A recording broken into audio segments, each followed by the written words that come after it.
Surat police commissioner માનનીય અનુપમસિંહ ગેહલોત દ્વારા વારંવાર ઈ સિગારેટ અને તમાકુ નિયંત્રણની પ્રવૃત્તિ ઉપર સતત વોચ રાખવા માટે એસઓજીને સૂચના મળેલ છે।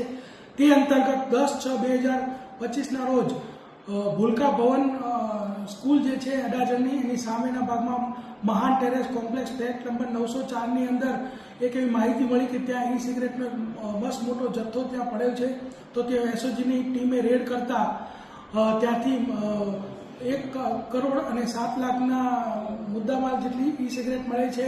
જે ઈ સિગરેટ વેપોરેઝો, ઝીરો, કેલિબ્રિયમ, ઉવેલ અલગ અલગ કંપનીઓની છે અને 2 આરોપીઓ મંથન શાહ અને જનક પટેલ આ બંનેને અટક કરેલ છે। મંથન શાહનો અગાઉ પણ 16 લાખનો ઈ સિગરેટનો કેસ એસઓજી દ્વારા ભૂતકાળમાં પણ કરવામાં આવેલ છે। તેમજ જનક પટેલ જે છે એને મંથન શાહે જ 1.5 વર્ષ પહેલા દિલ્હીથી આ માલ લાવી અને જનક પટેલને પણ વેચાણ માટે આપેલો હતો। બંને જણા પકડાઈ ગયેલ છે અને 1,07 લાખનો મુદ્દામાલ પણ ઝડપેલ છે।